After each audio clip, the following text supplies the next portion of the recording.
Hello, and welcome back to Clarity English Studio, your friendly space for learning and mastering real world English. I'm Mike, and I'm so glad you could join us. And I'm Anna. It's great to be here with you today. So, Anna, you seem a little thoughtful today. Everything okay? I'm glad you asked. I had a strange moment this morning, and I can't seem to shake it. Oh, do tell. What was on your mind? Well, I was scrolling through a professional networking site, just seeing what was new in my industry. Okay, a little morning career development. I get that. Exactly. But then I saw a post from an old colleague. She just won this huge, prestigious award in our field. Wow, good for her. That's a big deal. It is. But my first thought wasn't, congratulations. My first thought was, what am I doing with my life? I know that feeling all too well. It's a heavy one. Suddenly, I felt like my own accomplishments were small and unimportant. I felt really down on myself. It sounds like you were feeling a bit insecure. Insecure. That's the perfect word for it. One minute I was feeling fine, and the next I felt like I wasn't successful enough.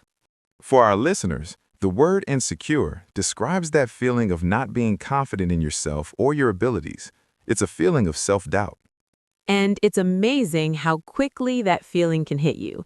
It's like a switch flips in your brain. I think every single person listening right now has felt that way before. It's a universal human experience. I'm sure you're right. And that's actually the topic for our episode today. Today, we're diving deep into the very common habit of comparing yourself to other people. It happens on social media, at work, in school, and even with friends. It's everywhere. But don't worry, we're going to break down why we do it and share some powerful, simple strategies to help you stop. And of course, you'll learn some fantastic English vocabulary and phrases along the way to help you talk about it. So, get comfortable. This is a conversation you won't want to miss.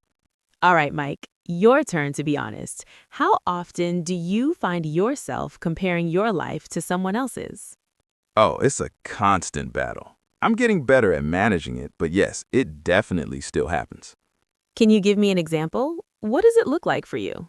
Sure, I have a good friend from my university days. We were in the same study group, took the same classes, had the same professors. Okay, so you both started from a very similar place. Exactly. But now, he's a digital nomad. He runs his business from his laptop while traveling the world. I think I can see where this is going.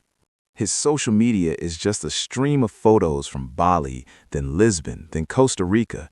It looks like a permanent vacation. And what goes through your mind when you see that? Sometimes I think, did I make the wrong choices? Should I have been more adventurous? I feel like I've fallen behind. That feeling of being left behind is so powerful. It is.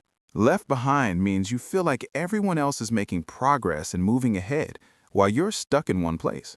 Like you missed the train that everyone else managed to catch. Perfect analogy. It's a really discouraging feeling. But let's be realistic for a moment.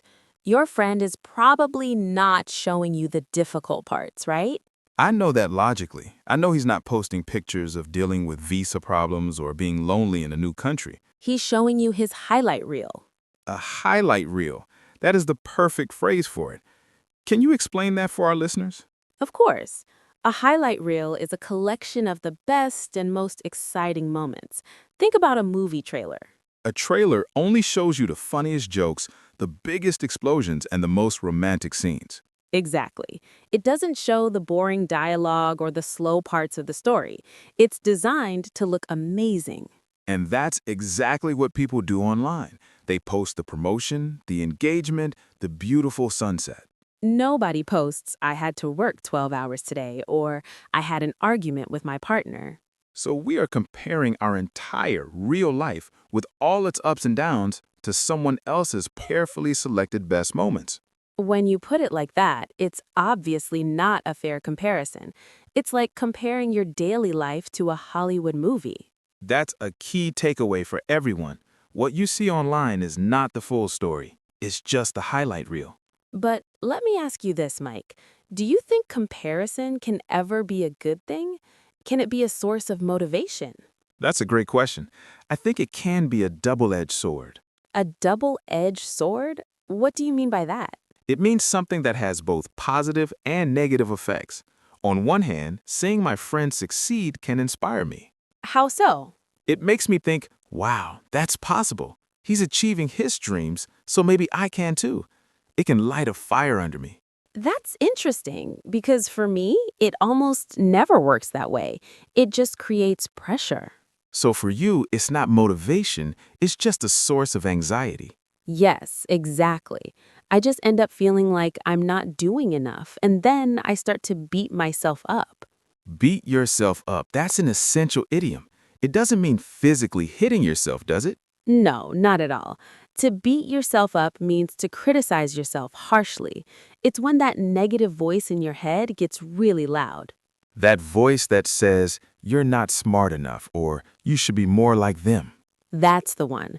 And that kind of thinking isn't motivating at all. It's just destructive. So, what do our listeners think? Is comparison a good motivator, or does it just make you beat yourself up? Let us know. I'm genuinely curious to see what side people fall on. Earlier, you said that comparing ourselves doesn't only happen online. I think that's a really important point to expand on. Oh, absolutely. It happens in our professional lives all the time. For example, you see a coworker get chosen for a special project and you immediately wonder, why not me? What do they have that I don't? Or in language learning. I'm sure many of our listeners have experienced this. Tell me more about that.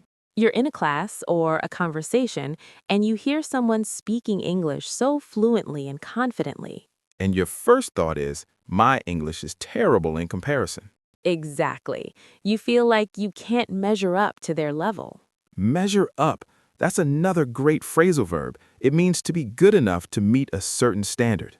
You might think I'll never be able to measure up to her skills, but here's the secret. You don't see her journey.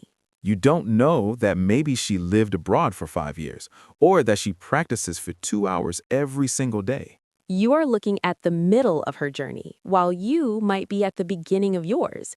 You can't compare those two different points in time. That's such a brilliant way to frame it. You can't compare the start of your journey to the middle of someone else's. So if you ever feel that your English isn't good enough, please remember that. Your journey is your own. And let's be clear, if you are listening to this podcast and understanding our conversation, your English is already very impressive. Celebrate that progress. Okay, so we know that this habit is harmful. Let's shift our focus to the practical side. How do we actually stop doing it? This is the most important part of the conversation. Anna, what's your #1 strategy? The first and most important step for me is to simply notice when I'm doing it. I try to catch myself in the act. Catch yourself. What does that mean in this context? It means becoming aware of your thoughts in the moment. So I'm looking at that post, I feel that familiar sting of insecurity, and I pause. And what do you do in that pause? I say to myself, there it is. I'm comparing again. By simply naming it, I take away its power. I become an observer of the thought, not a victim of it. That's so powerful. It's about mindfulness.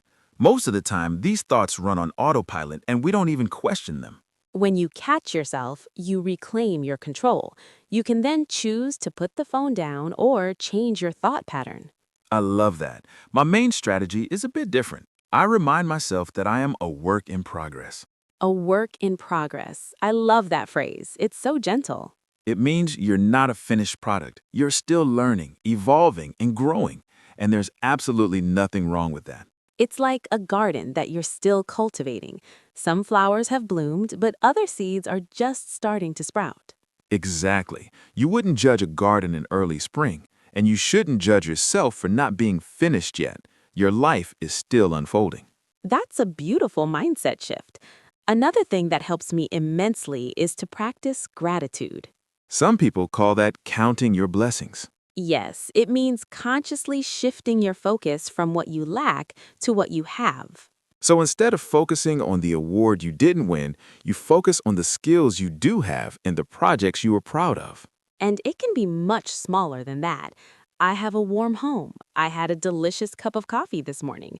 My family is healthy. When you start to list the good things, you realize your life is much richer than you thought just a moment before. Comparison makes us focus on scarcity, while gratitude makes us focus on abundance. Here's one final strategy. Go at your own pace. At your own pace. What does that mean? It means moving at your own natural speed. Learning a language is not a race. Building a career is not a race. Life is not a race. It's like swimming. Everyone's in their own lane. The goal isn't to beat the person next to you, it's simply to reach the other side of the pool. The only person you should ever compare yourself to is the person you were yesterday. If you've improved just a little bit, that is a huge victory. All of these strategies really come down to your mindset. Mindset is a fantastic word. It refers to your overall mental attitude and the way you tend to view things. If you have a fixed mindset that says everyone is better than me, you will always find evidence to support it. But if you adopt a growth mindset that says, I am learning and improving every day, your entire perspective will change. And the wonderful news is that your mindset is not permanent.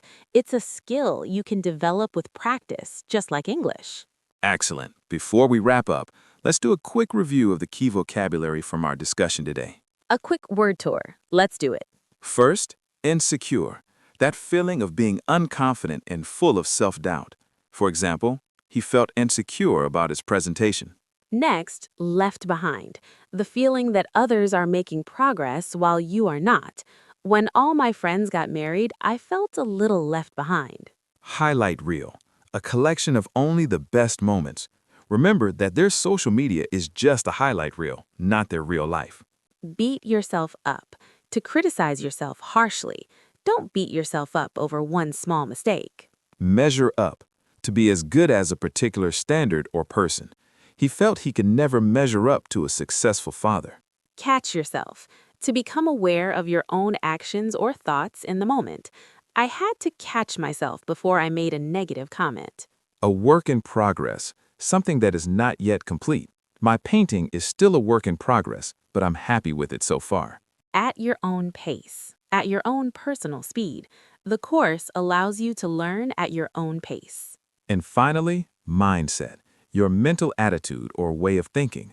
A positive mindset is essential for overcoming challenges.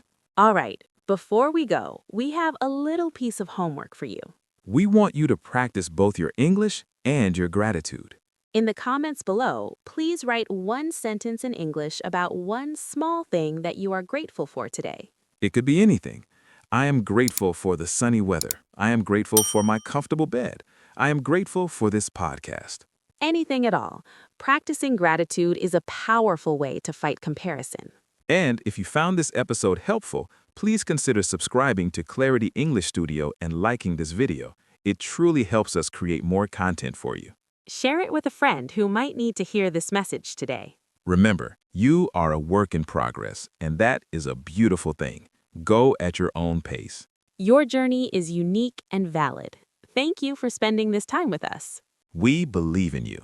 Take care, and we'll see you in the next episode. Bye for now.